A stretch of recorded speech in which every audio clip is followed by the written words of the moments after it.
legal counsel. Thank you. Well, welcome. Thank you very much for joining Cura. Cura is a platform that is created to curate socially conscious leaders into a network. We really were born from the inception of the idea was about cura personalis and care for the whole person, care for the whole self.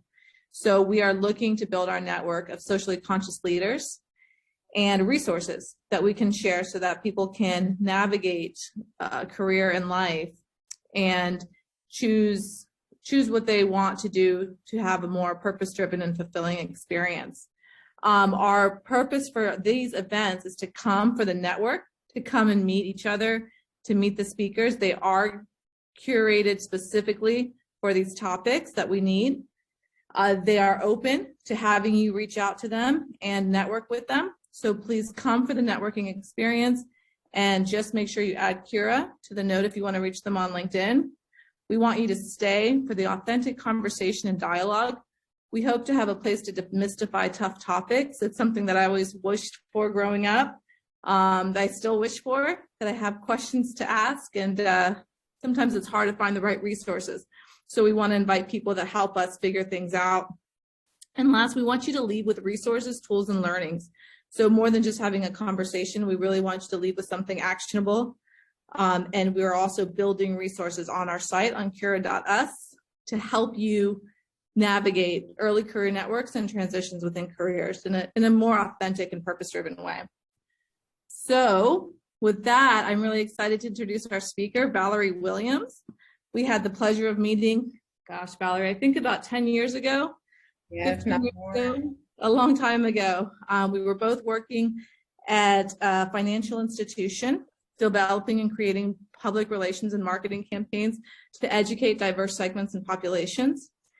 She has had such a fascinating career, and I so much admire that she has been able to navigate from corporate America to as an entrepreneur and manage to work part as a mental health therapist, licensed therapist, as well as a business consultant. So when we had reconnected, I was really eager to have her talk to us a little bit about the intersection of mental health in the workplace. So our conversation today will be geared around that conversation. We encourage people to just ask questions as they come up. You don't have to wait for a formal end time with Q&A. You're welcome to just pause us and interrupt as you see fit. Valerie, do you mind giving a little bit of an overview on your journey and how you got here?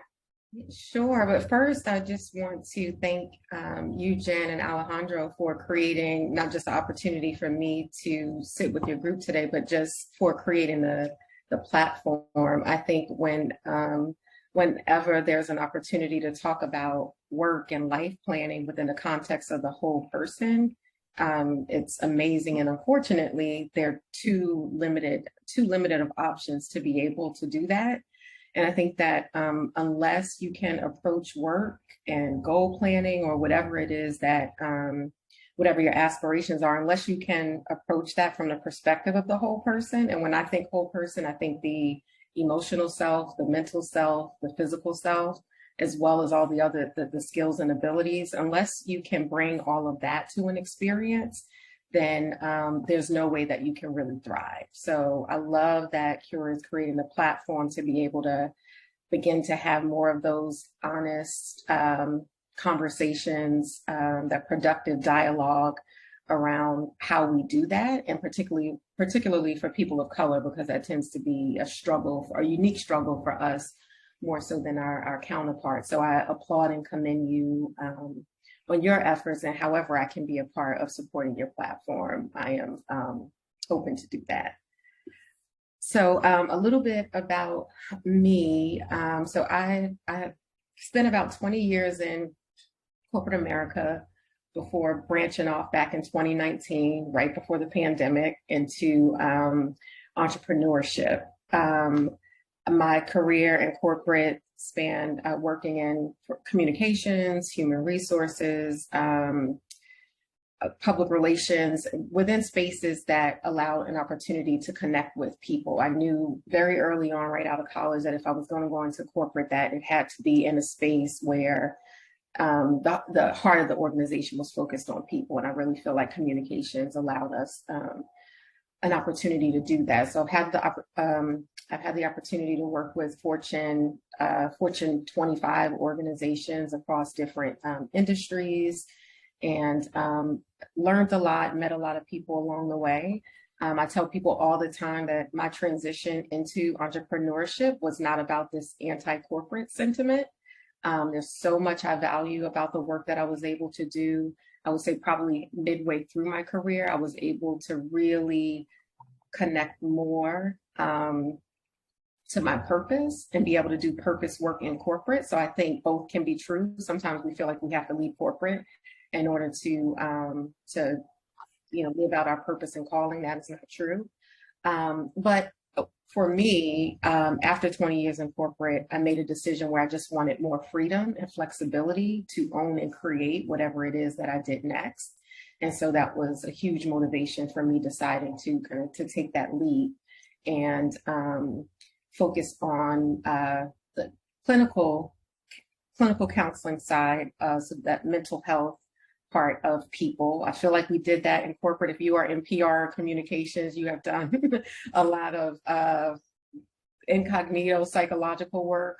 In fact, that was one of the things that I loved about the latter part of my career is when we were focused on multicultural marketing and diversity, equity, and inclusion. A lot of the strategy was built on understanding the attitudes and behavior of what's considered the psychographics of people in their audiences in order to build messaging and tools and products, et cetera, to meet those specific needs. So that's just an example of how I felt like I was still operating in my purpose within corporate, but again, wanted to take that leap and go off on my own and just be able to have that freedom to create and explore and to go deeper. So 3 years later, I am still working independently. I have not looked back, even through the pandemic. Again, I resigned in November 2019. And then, of course, by March of 2020, the country was shut down. That was not in the plan, but I learned to navigate around it. And so in this new space, as Jen mentioned, part of my work is working as a licensed therapist. I did become licensed while I was still in corporate. I ran a private practice part-time while still in corporate for a few years. So I work with in a clinical capacity, probably I would say at this point, maybe a good 60 to 65% of my time.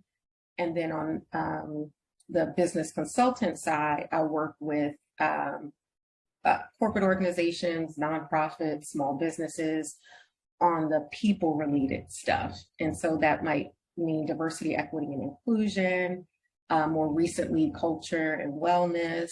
So helping businesses who want to take more of I would say like a psychosocial, emotional approach to corporate experiences. That's my niche there. So still being able to figure out ways to bring the best parts of myself from a corporate perspective to those relationships. So that's a lot. I'll pause there.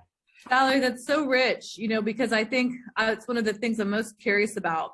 You mentioned a couple things. One is that there's not a lot of spaces to talk about that intersection, right? I felt that different parts along my journey were very stressful. Applying for the job, interviewing for the job, being rejected by the job, applying again. Then you get the job, and then navigating the politics, navigating it. What are some of the lessons that corporate America taught you about that intersection, right? About managing those emotions throughout the process? And what were some of I agree with you, right? That corporate America is getting a tough rap right now, but there's great things on it as well, right? There's some job security. There's some lessons to be learned. Can you tell us a little bit about wellness in the corporate America space and what you learned from it? Sure. So one thing, also I'm going to say a couple of things, but if you can learn how to navigate in corporate and have a certain level of success, there are not too many places that you can't navigate. So if for no other value, I would say resilience and perseverance, especially for people of color, because we start off coming into those opportunities, questioning lots of times our value, our worth, are we good enough, being, one of only or the only in the room. And so if you get in that space and you learn how to navigate and you manage to learn how to thrive, chances are you had to work exceptionally hard to do that, and you probably didn't have the same support as your non-BIPOC counterparts. So just by virtue of being able to have that level of success, and it's like, if I got through that, I can navigate in any room. I'm up for any challenge. So that's definitely something that I walked away with. By the time I left corporate, I was ready. I was ready to take on any challenge, including, like I said, what turned out to be the pandemic, right? As far as the other things that I believe are really valuable, and what I've noticed with, I would say, younger millennials and Generation Z, there is this anti-corporate sentiment. I was actually just having a conversation with my oldest son, he's in his early 20s, about this conversation, because most of his friends did not take a traditional corporate career path. And I applaud that generation for having more focus on purpose and creativity. But I also think it's to their detriment, because they miss that opportunity to benefit from the value that corporate does offer. And so I know social media makes entrepreneurship and influencing look really sexy and savvy and very easy. But the sad reality is that most businesses led by people of color don't thrive. And we've learned, and especially working in the financial services space, that a lot of that is because they lack business acumen and, of course, access to resources and all those other things. So being able to, even if you have a greater goal of ultimately running your own business or thriving in a creative career, getting that initial experience in corporate will help you gain a better understanding of business operations. Like, what is a business model? What does a business structure look like that will allow you to be successful and run a business, regardless of whether or not you're selling shoestrings or hair products? So understanding what positions are important in terms of having someone over operations, having administrative support, having human resource support. So things along those lines, like understanding the corporate structure of an organization, those roles and why that's beneficial. Networking is essential, and I'm sure we'll talk more about that a couple times before we're done. But I have had a lot of the success that I've experienced in my current space is truly off the strength of relationships that I've built in corporate, at least on the business consulting side. I've been blessed so far that I haven't had to proactively market my services just yet. That's a 2023 goal, but most of the opportunities have come from relationships that were established in corporate.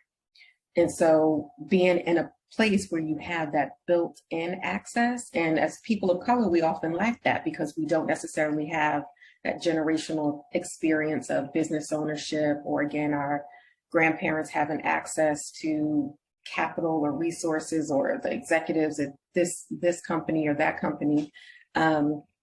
In corporate, you are in it, and so you have that direct access, even if it's not always easy, or even if it doesn't always feel like it's within reach, it is there. And so the beauty of networking across the business, so that way, when I talk about the people who supported me in this space, they weren't just people from corporate communications or marketing. There were people that I'd met in finance or IT or just name your discipline. They were definitely, represented across all disciplines.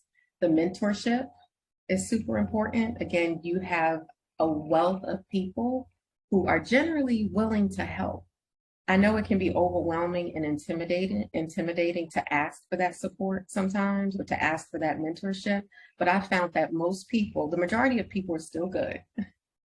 And most people still like to feel like they are a part of something and a part of something special. And so if they have an opportunity to contribute to your growth and your development, or help support your business aspirations, more than not, they will. And so that is, again, built into this corporate ecosystem that doesn't exist when you're off on your own.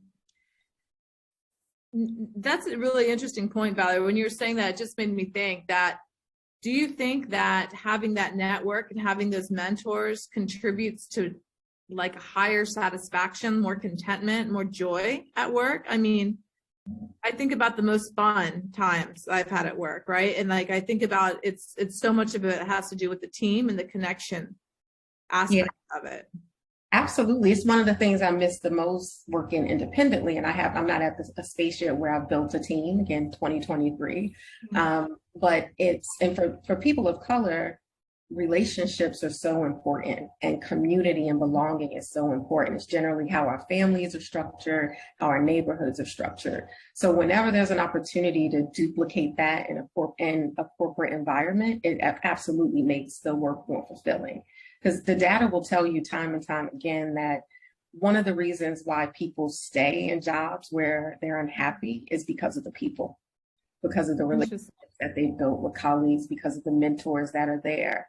And so, yeah, I think absolutely once you make those connections, you do have a more fulfilling experience because you feel like you belong to something, and then you create, it feels like, someone has your back and you're not off on your own. And sometimes we can, especially again, as people of color, feel very isolated and on our own when it's just us, on a team, or just us in a conference room.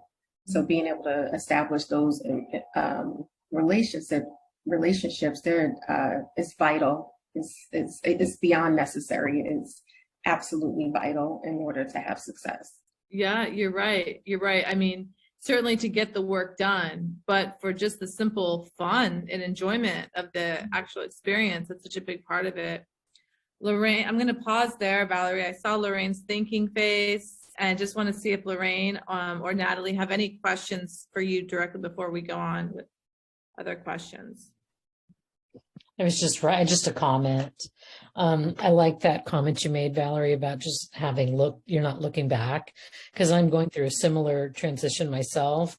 I'm a former principal at Sacred Heart Nativity for the last 7 years, and took a pause. Everybody thinks I'm retiring, but I'm not retiring.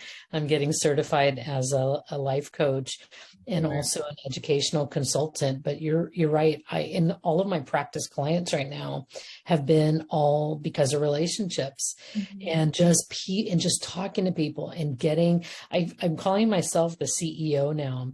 And I read that book, The Energy Bus, and it's all about just the chief energy officer, right? The chief energy officer by John Gordon wrote the book, but it's so motivating. And just to be able to bring people on the bus, or utilizing the people that you do have, and those are relationships. So it's exciting. Especially people, BIPOC folks that are taking that leap to be able to do this. But all of my coaching is kind of centered around wellness, and I'm writing curriculum now for our alumni, which has been really exciting. It's just, from how to talk to a college professor to how to create a block schedule, for yourself, and then also nurturing your mind, body, and spirit, and just looking at all of those spaces. Because I think for a lot of the young adults, they're not in that structure anymore in a school environment, and they're adults and they're expected to be adults and figure it out. But so many of them are just lost. Right. And so I think that group, the millennial Gen Z, I have two of them of my own, one's got it. The other one's like just kind of wavering. But, I think the wavering and sitting with it is something that they have to do also. Yeah, for sure. And also we are creatures of habit. We all crave structure. The structure that was present as early as kind of birth and as toddlers, it is replicated in the school system. And then outside of that, you lose that unless you're really in a corporate environment or academia. And so for those who are choosing like non-traditional careers, they lack that structure that, again, we all long for, even when sometimes we fight against it. Yeah. I think that there's an opportunity for people like us who have kind of been in corporate, who figured out how to be successful, to make corporate more appealing, make it sexier for those generations. Mm-hmm. Otherwise, my concern for us is that, again, as people of color, we will suffer more than our non-BIPOC counterparts. For sure. Because of the lack of access, or just, again, lots of times we're talking about first generation graduates or first generation leaders. And so absent those kind of more formal structure systems, you don't really have access. So I think that that's something that's been on my heart a lot recently, kind of what is my responsibility to help cultivate a generation who believes in corporate, and corporate has, not done its part. Mm-hmm. Academia has not done its part. There's been a recent shift for sure. And I think a clearer understanding that they have to tap into those audiences and engage those audiences because they are the future workforce. Mm-hmm. But there's still a lot of work to do. Definitely. And they often come to you for that, right, Valerie? They come to you because they say, we feel the gap. We feel the chasm between our employees and ourselves. What do you tell them? What's some of the advice that you give to corporate America to be able to better connect? Part of it is, and this is true to corporate, is probably true to human nature as well, that sometimes we don't pay attention until something is on fire. Mm-hmm. And we're running out of time. And especially from a business perspective, it's about the bottom line. And so unless there is a direct impact that they're seeing, that's tangible, that's physical, I can touch, then the urgency is not often there, right? So there's this desire. I've had beautiful conversations with leading companies about, a desire to create a better work experience for associates, a desire to create a more diverse, equitable, and inclusive environment. But because of the lack of prioritization or the lack of sense of urgency, the follow through isn't always there. And so a lot of my role has been around kind of what's the low hanging fruit? What is the baseline? What are the baseline opportunities? If you're not doing anything else, if you're not in a space where you can be fully committed to systemic change, what are some of the things that you can be doing now? And so some of that might look one-off programmatic. It's always best, and there are some organizations that I work with that are really looking at systemic change, mm-hmm. how do we change our processes, our policies, and what metrics do we have in place kind of to hold us accountable. But there are many organizations who are not there yet. And so that's the hard part when it's not attached to a corporate business objective, or when it's not attached mm-hmm. to and it's not on fire.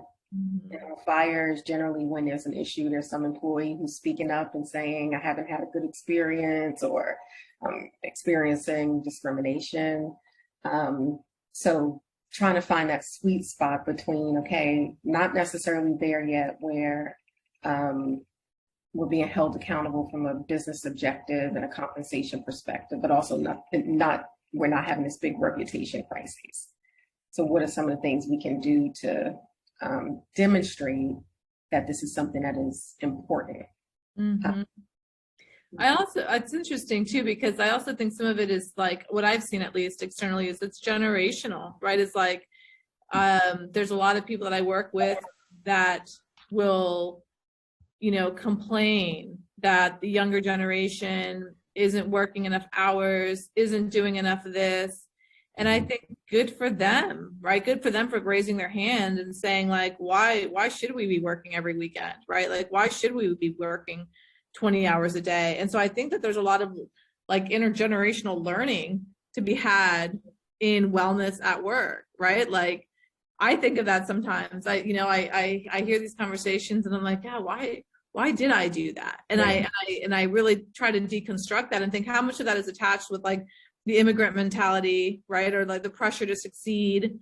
And how much of it was tied with just the corporate cultural pressure of success and visually seeing you online all the time, visually having you respond to emails all the time. You know, what do you think that there's a shift?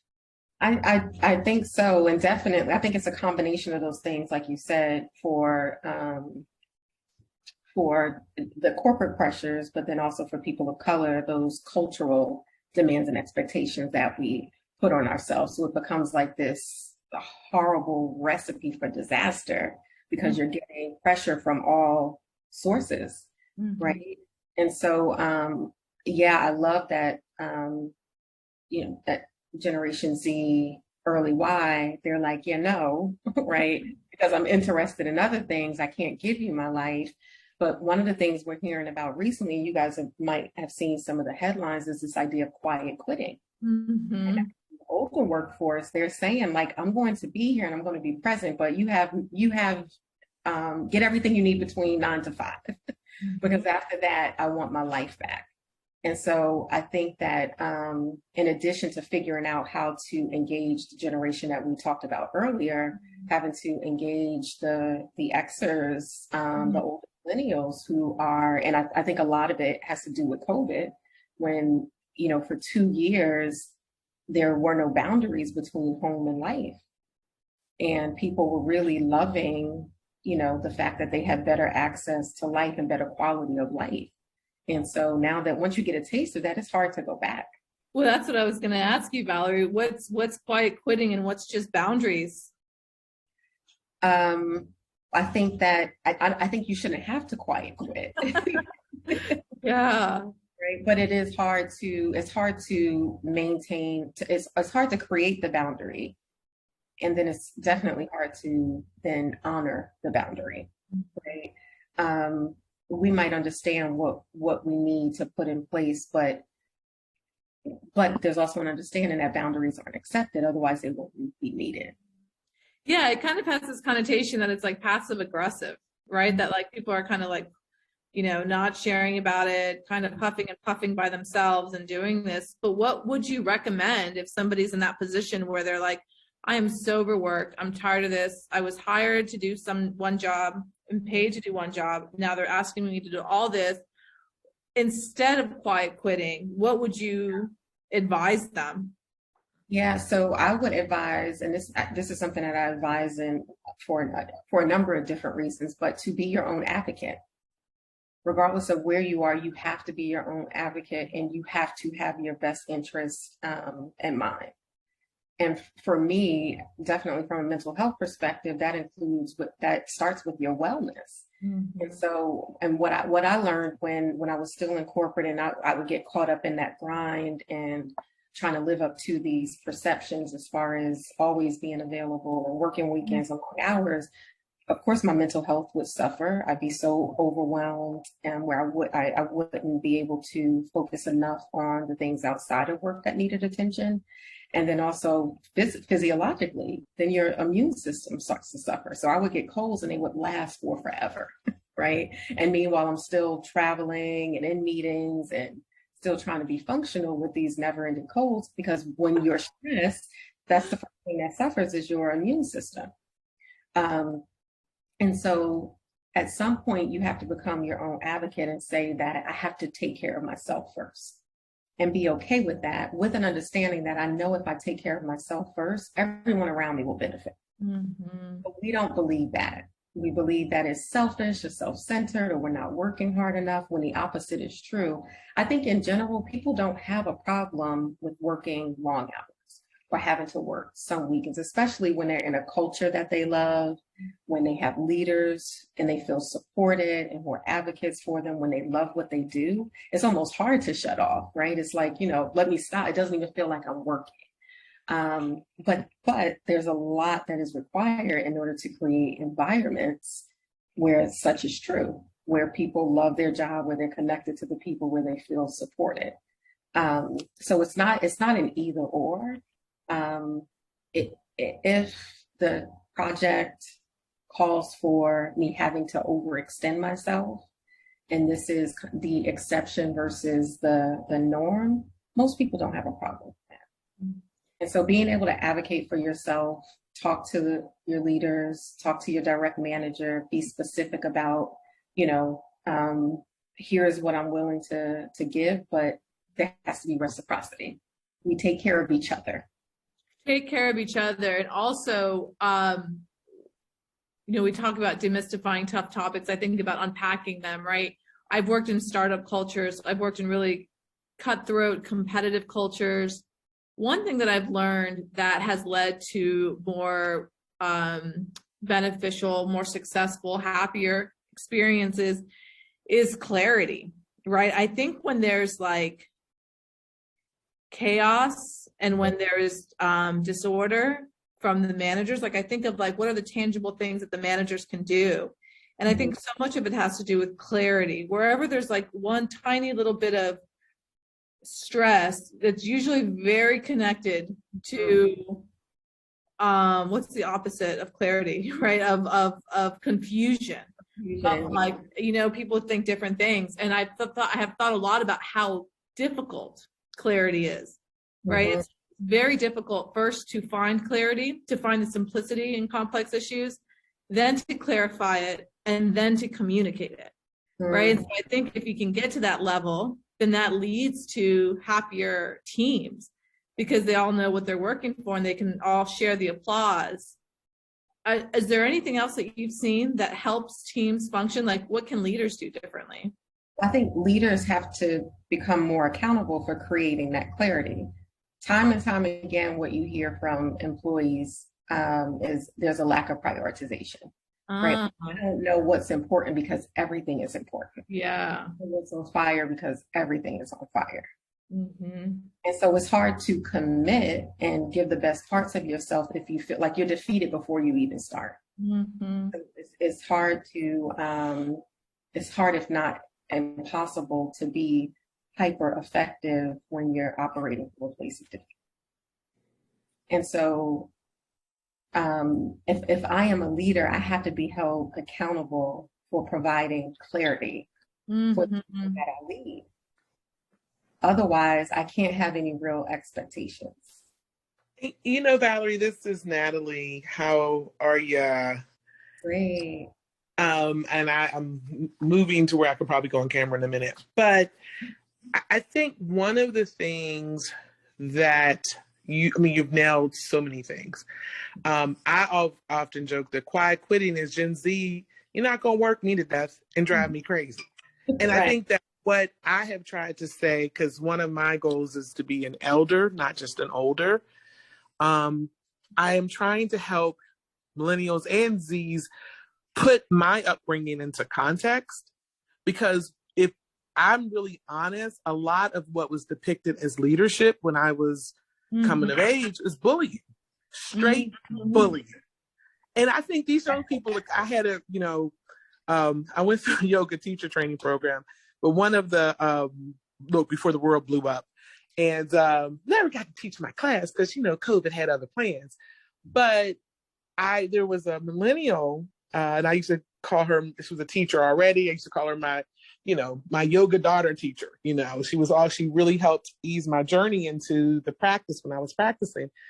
And the look on her face when I told her that your principal could paddle you, you could just tell for a moment, she just thought I was joking. I'm like, no. You could go to school and the principal could give you a spanking.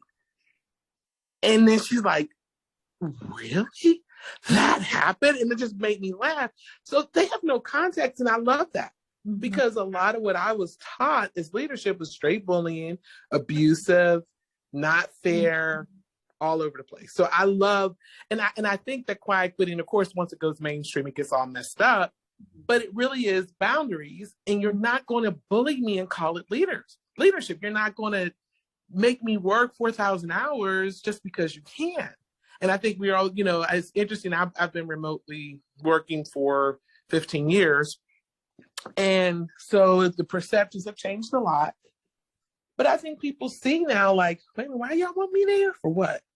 And so I think they're asking really great questions. I have to say, being Gen X, I didn't question those things. It was like your boss was your boss, authority was authority. This collaboration, this accountability, it just didn't exist. So what I did try to contribute, and I noticed it's very different in middle management, I think, than even top of the house. When we were going through the pandemic, I volunteered to sort of hear people out because I just felt it was really odd that people were moving as if like the world wasn't collapsing around us, right? Mm-hmm. It's like, we're really just going to pretend that none of this is happening. Like people are pinched. People are now preschool teachers and your employee. And let's talk about it. And I went and I did interviews and I talked to people, probably something I would never volunteer to do again, because it just felt like leaders just felt like, well, you're on your own.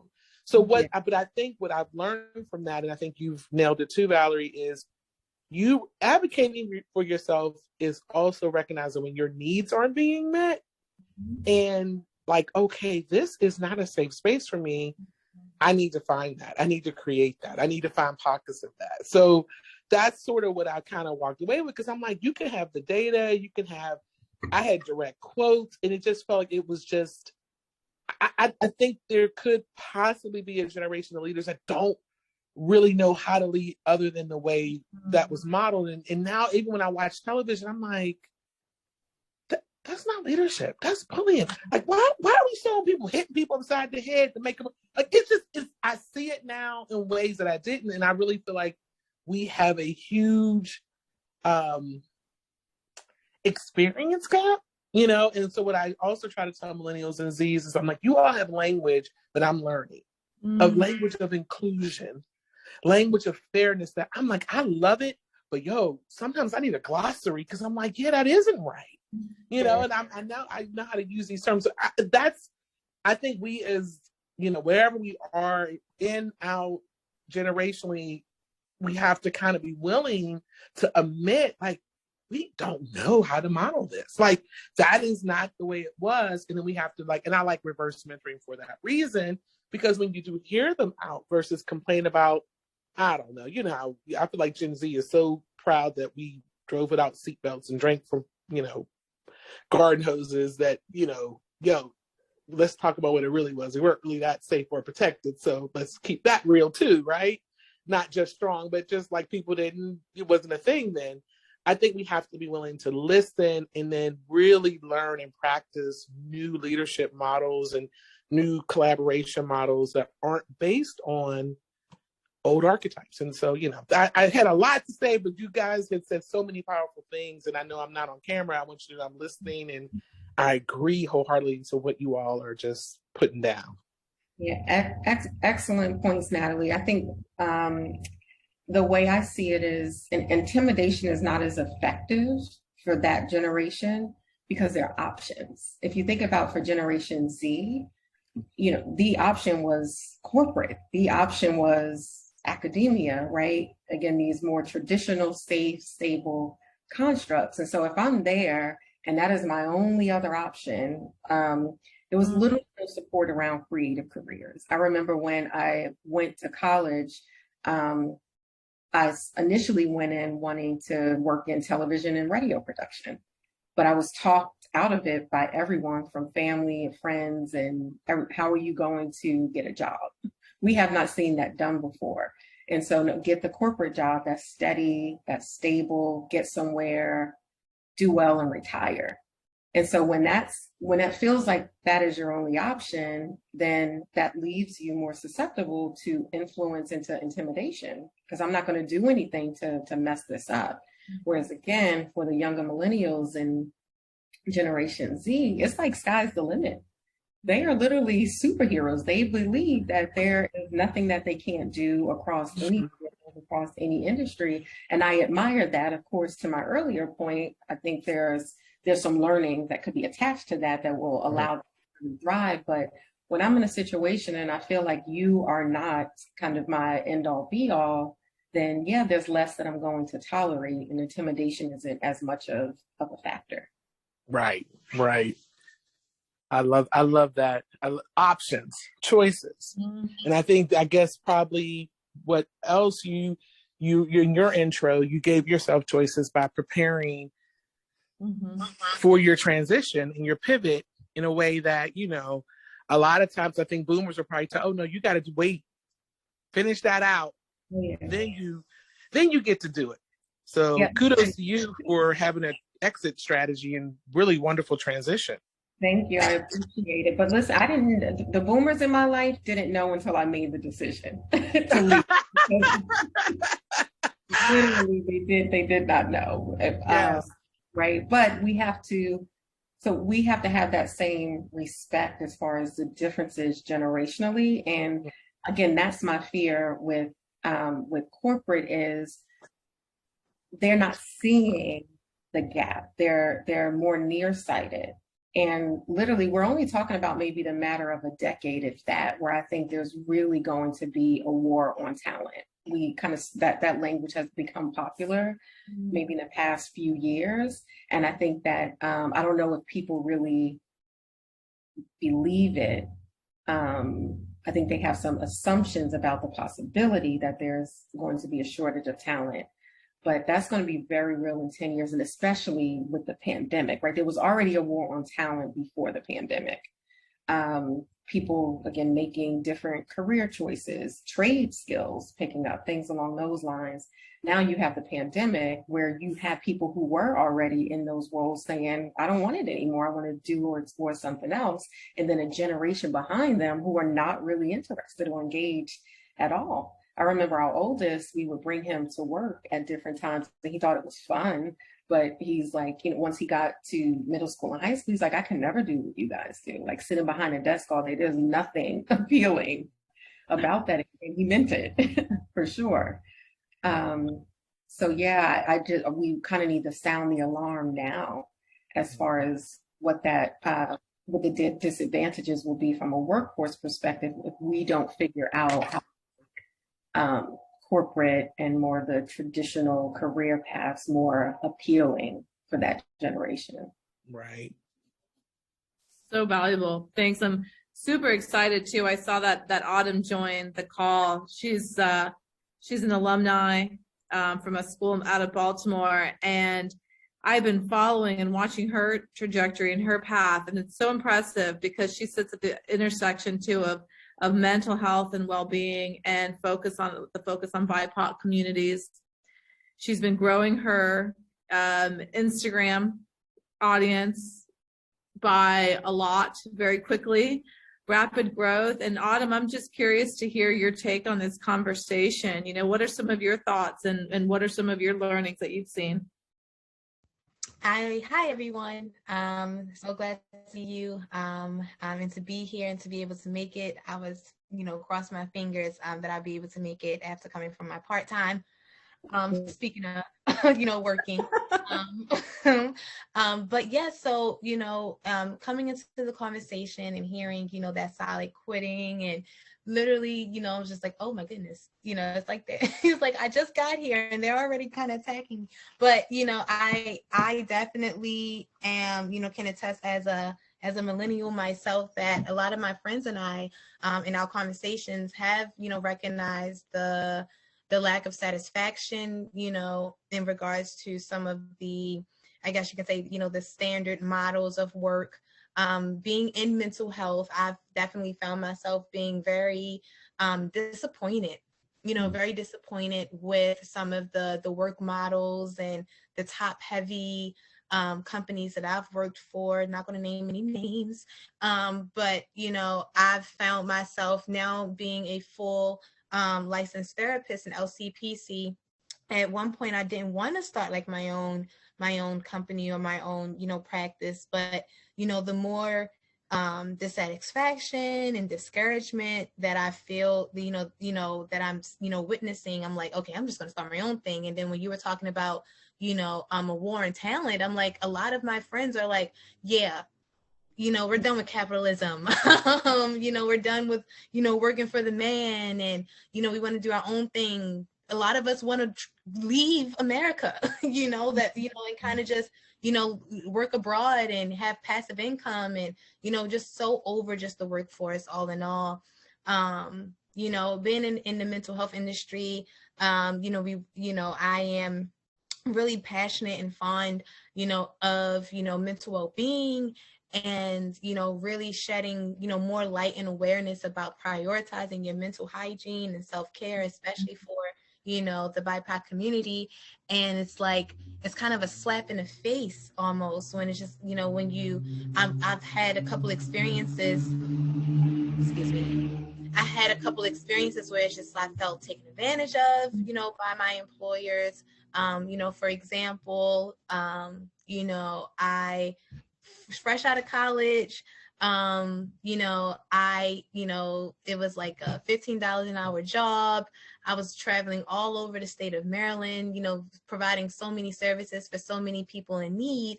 And I decided to go to Cuba. I was really excited to, to visit this country, to take this vacation, my first like big vacation with my friends. It was like a week long, had like only 3 days PTO. Can you believe it? I literally only had 3 days PTO in this company. And the way that it operated is, if I had just, I decided to take all 3 of my days and take 2 no PTO days. And I was still working, while I'm on my vacation, right? Again, mental health, social services. And I get back and they tell me that one of the days will not be honored because it was a training day. And I'm like, I beg your pardon? Oh my God. They were like, it will not be honored because it's a training day and you weren't here. I'm like, but you all approved it. Like my supervisor approved this training day, and they were like, okay, well, you can either make up for it by putting in extra hours, or you can take this no PTO day. And me being young out of college, I'm like, it's just a no PTO day, but it was a slap in the face. And this is just one of different experiences that I've had where it's just like, are you serious? Like I show up, I do what I need to do, and I'm providing not just for the company, but for the clients and for the community. This is like community-based services. And it's just, and that's where I find the disappointment. I was actually just in my kitchen thinking to myself that my burnout never really comes from my clients. It never really comes from working with, my clients, no matter their acuity level. My burnout comes from the lack of pay and being underpaid, being overworked, the lack of benefits, high cost of care because of the, not a coverage from my insurance. That's where my burnout comes from. And so, just hearing you, Valerie, talk about, how a lot of, folks in our generation is just, ultimately fed up. It's really just from these outdated systems. And I am noticing that some folks, some new companies, and maybe even, companies that are more seasoned are starting to see that and trying to make some changes. However, it's very gradual and very far in between. So, yeah. Autumn, that's so profound. Thank you for sharing that. I think a lot of that as well, right? Like the outdated systems, maybe 10 years ago, that could have worked with, okay, I'm lucky just to have a job. Thank you very much. Right. And to your point, Valerie, like there's options nowadays, and good for you. I mean, I think like, I wish there was a magic formula for like, how many red flags do you need? Right. And like, what, and do you recognize them as red flags? Like, is there a way, Valerie, to know if you're seeing a red flag? I think we don't always feel comfortable asking the right questions during the interview process. Interesting. It starts with the interview process, right? That's with the interview process. There's so much that you can know even before you start to have the formal conversations with the hiring managers and teams. LinkedIn is a powerful tool, and so when you get that interest from the company, you go on LinkedIn and see who might know someone who's with that organization. So you can start to ask questions about the people, about the culture, about the work. And then once you have that opportunity to interview, too many times we're just happy to be chosen. And just happy to, I'm just happy to be there when we're not necessarily taking the time to get the information that we do have access to during the interview process. And it sounds really corny. You guys probably heard this before, but you should be interviewing the company just as much as they're interviewing you. So ask those direct questions about culture, ask the direct questions about work-life balance, ask the direct questions about diversity, equity, and inclusion. Ask for the hardcore examples. Ask about what is your leadership style. Give information on, well, here's my work style. Here is how I thrive. Could I thrive in this environment? So you can't always know all the you obviously can't see the red flags before you get into the organization, but there's a lot that you can ask. You should be in discovery mode. That's such a good point. And it's like having the confidence of going in there and doing it as opposed to just like, thanks for choosing me. Right. I always think that work hard, play hard is a red flag now. I've heard that a lot in startups, and I'm like, I know what that means. I know that translates too. 70 hours a week and play ping pong on the 7th floor. Yeah, thanks for the free foosball table. I'm good. I'd rather go home. Valerie, that's helpful. I want to be mindful. We're top of the hour right now, but before we go, one of the things that we like to leave with at Cura is resources and practical tools. From an internal perspective, we have been working very closely and sponsored crisis text line. It is a 24-hour, 7 days a week text service to provide emotional support for moments of need. Anyone who watches this, who is on this call, anyone who's a member of Cura is welcome to use our sponsored hotline at Cura 741-741. It's all private and anonymized data. I use it a lot myself. It's a really great, like a really emotionally trained friend to help you during those tough times. Are there any additional resources, Valerie, that you recommend or resources that you could share with us?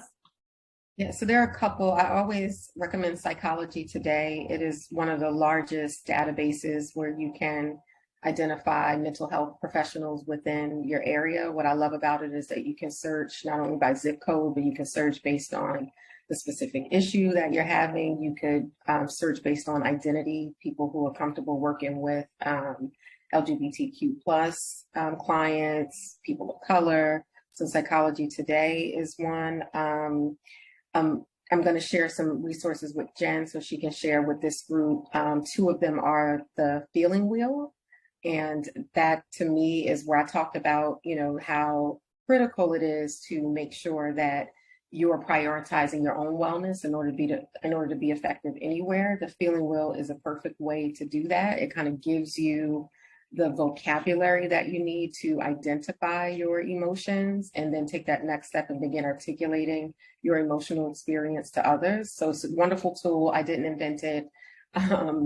But I think that for me, it's just such an excellent resource. It's even when you're having those moments where you're like, something is off or something is not right, or I feel some kind of way, we have a responsibility to, again, put labels to those emotions. And so that's an excellent resource to help do that. So I'll make sure you guys all have that.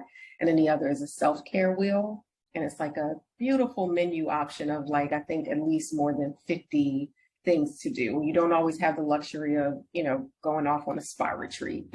So that it might include little things like, stopping and taking 10 breaths or going for a walk. So those are a couple resources we'll, get out. Thanks, Valerie. We'll be sure to share those. And I really appreciate the tactical tools, right? Like just having exact next steps really helps me give concrete action items. And Alejandro, I know, has been working hard on the Cura site to provide some financial, career, and other mental health resources. Alex, can you share and speak a little bit to the resources we have available for our community? Yes, sure. So in addition to all these awesome people that are coming here to talk to our members, we want to actually honor our name and curate some resources and make them available for users and members. Our idea is not to profit or anything on this. It's just to make them all available. So anyone that goes to our website are going to keep finding. We're just populating this, and we're going to keep adding in based on our conversations and our research, adding trusted resources to help people get tools to improve their networking, career, financial education, and mental health skills and resources. So we just wanted to point it out that our website is not just meant to feature the talks and all, but also is supposed to be a tool itself for users to find a lot of resources in there. So we wanted to show that update on our website. Thank you, Alejandro. And if anybody has additional resources from this group, this is really just a place to share and disperse information and resources that we have found to be useful and trustworthy during our journeys. So feel free to send them over to me, and we're happy to share them with the broader community at any time. But I am super grateful to have leaders, socially conscious leaders, and active advocates like Valerie Williams come to speak to our community specifically, share these resources. We'll distribute this broadly so that all the schools, the 47 schools, their alumni networks can have this, and also share this on our website. And if there's any questions, Autumn, if you want to connect directly with Valerie, send her a LinkedIn notice, put Cura in there, keep in touch, look for Natalie at the beginning of the chat. She added her LinkedIn. We want you all to build your networks, keep networking and expanding your reach. So thank you all for the time and for joining us today. Thank you again, Jen and Alejandro. Thank you. Thank you everyone for being here. Thank Take you. care. See you soon. Bye. Bye-bye.